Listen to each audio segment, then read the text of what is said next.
Your phone worked just fine yesterday, perfectly fine the day before. As a matter of fact, it's been your most loyal companion for as long as you can remember, until now. This day of all days. The one day you desperately need it, your lifeline, your emergency tool, and suddenly, it chooses to misbehave. The screen freezes, the signal vanishes, the battery dies faster than ever. You stare at it, then at the chaos around you. Floodwaters rising, buildings trembling, or maybe the storm howling outside. And for a split second, the voice in your head screams, "Just smash it." That frustration is understandable. We've all felt it at one point, and if you haven't, lucky you. But it makes you wonder, why does your phone fail you at the exact moment you need it most? Well, in this video, we will look into exactly why your phone is most vulnerable during natural disasters, and more importantly, how you can prepare for it.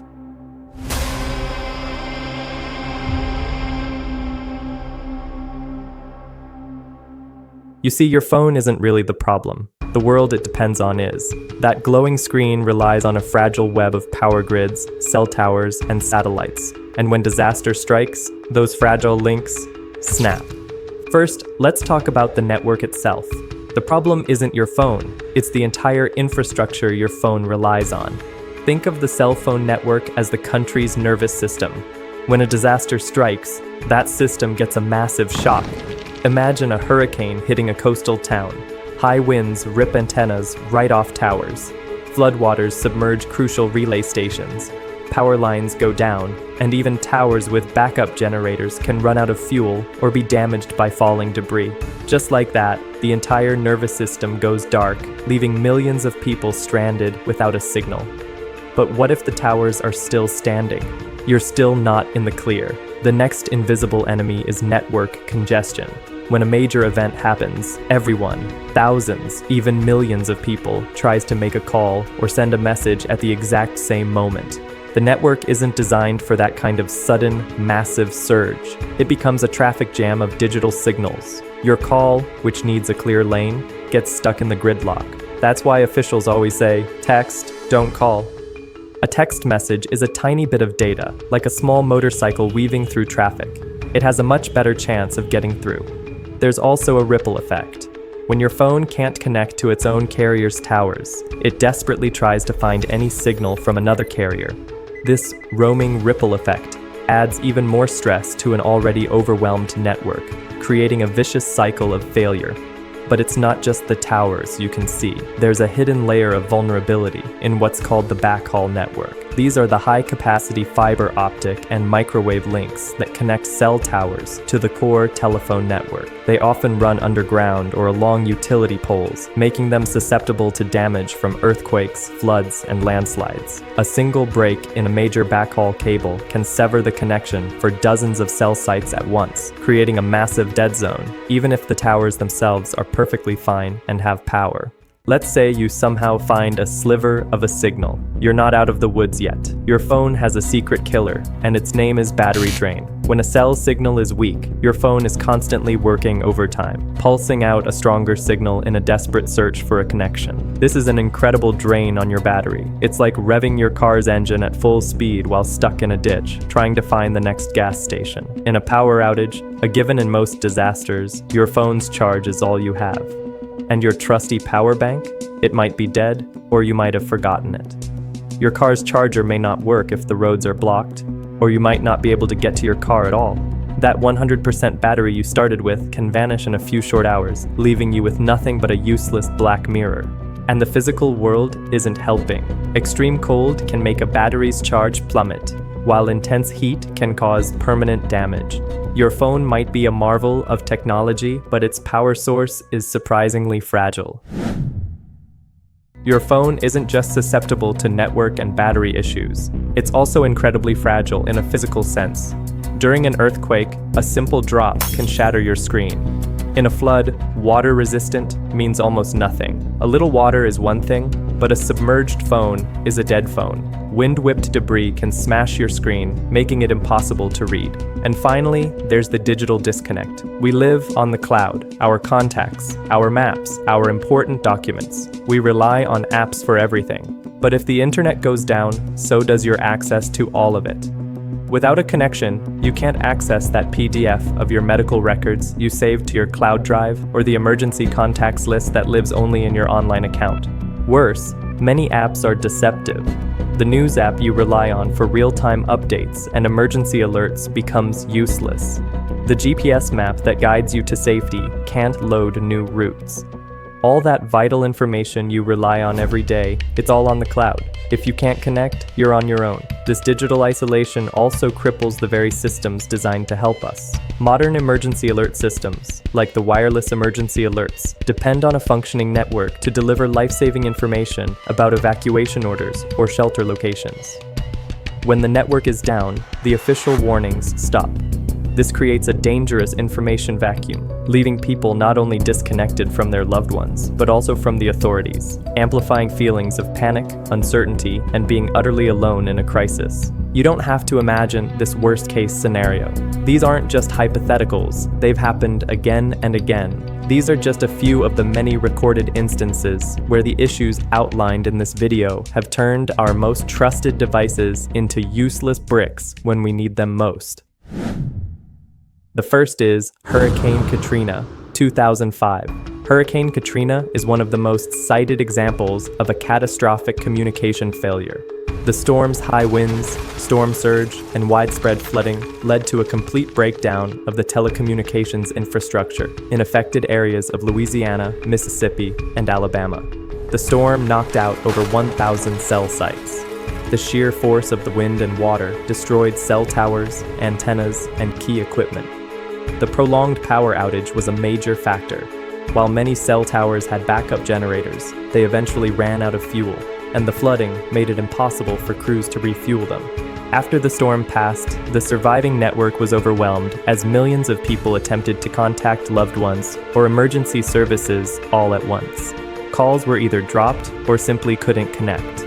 The lack of communication wasn't just a personal issue. It severely hampered rescue and recovery efforts. First responders were unable to coordinate effectively, and the 911 system was completely overwhelmed. There is the Great East Japan Earthquake and Tsunami, 2011. This disaster provides another stark example, particularly in how network congestion and physical damage compounded the problem. The earthquake and subsequent tsunami destroyed a massive amount of infrastructure, including an estimated 29,000 mobile phone and PHS base stations. In the immediate aftermath, a massive surge of calls and text messages overwhelmed the networks. Carriers were forced to implement traffic controls, limiting connections by as much as 80 to 90% to prioritize critical communications. There were widespread outages which highlighted the need for offline communication. Japanese carriers set up emergency messaging services to help people check on family members, and many resorted to using public Wi-Fi hotspots that were still operational. Another one was the Hurricane Maria in Puerto Rico, 2017. Hurricane Maria's impact on Puerto Rico's communication system was particularly severe and long-lasting, demonstrating the vulnerability of an entire island's network.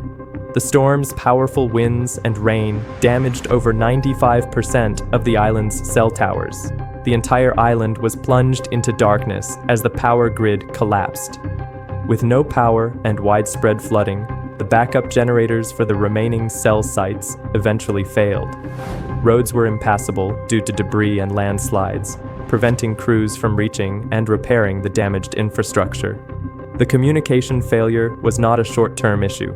Months after the hurricane, a significant portion of the population was still without cell service or internet, forcing people to travel for hours just to find a signal to contact family members. So, if the traditional cell network is this fragile, it begs the question, what are the alternatives? For decades, the answer for first responders and journalists in remote areas has been satellite phones. While historically expensive and bulky, they bypass local ground infrastructure entirely, communicating directly with satellites in orbit. This makes them incredibly reliable when terrestrial networks collapse, but their cost has kept them out of the hands of the general public. More recently, services like Starlink have shown the potential for satellite-based internet to provide a crucial data link. On a smaller, more local scale, another technology is gaining traction: mesh networks. Devices and apps can create a private peer-to-peer network by linking phones directly to each other without needing a cell tower or Wi-Fi router. While limited by range, this can be a lifeline for a neighborhood rescue team or a family trying to stay in contact within a small area, creating a resilient local web of communication when the global one goes dark. Just as have stated earlier, your phone isn't the problem. Our reliance on its constant connection is. The good news is, you don't have to live in fear. You can turn your phone back into the lifeline it was meant to be, not just a fragile tool. Here's your action plan. Your preparedness should start today, not when the storm clouds gather. Go into your phone's settings right now and enable Wi-Fi calling and texting. In a disaster, cell signals might be non-existent, but a single coffee shop or shelter with a working internet connection could become your only link to the outside world. You should also create a specific emergency mode for your phone. This means manually turning off background app refresh, Bluetooth, and location services for all but essential apps, and switching your screen to grayscale. These steps dramatically reduce battery drain. Finally, establish a communication strategy with your family. Designate a single out-of-state relative as a central point of contact. It is often easier to make a long-distance call out of a disaster zone than a local one. This ensures everyone has one number to call or text to report that they are safe. Go offline. Before a storm or a disaster, download offline maps of your area from Google Maps or another service. Take screenshots of important documents, emergency contacts, and evacuation routes. Invest in a power bank. Get a portable charger with at least 10,000 milliamp hours of capacity. Keep it charged and ready to go. Consider a solar-powered one for a longer-term solution. Get a case. A durable, waterproof case is a small investment that can protect your phone from the physical threats of a disaster. Have a physical backup. Write down the most important phone numbers and addresses in a small notebook and keep it in your emergency kit. By understanding these vulnerabilities and taking a few simple steps, you can ensure that when a disaster strikes, your phone will be the ally you need, not another source of stress. Meanwhile, a natural disaster is just one type of crisis, and your cybersecurity should be ready for all of them. Our AI agents are built to handle the unexpected. If you're curious about how our technology can protect your assets, let's talk. Reach out to a Tileris expert for a consultation or schedule a demo of our AI agent to see it in action. Thanks for watching. If you learned something new, be sure to like this video and share it with a friend. Don't forget to subscribe to the channel so you don't miss our next video. What's one thing you're going to do right now to prepare your phone for an emergency? Let us know in the comments below. Stay safe and stay prepared. See you in the next one.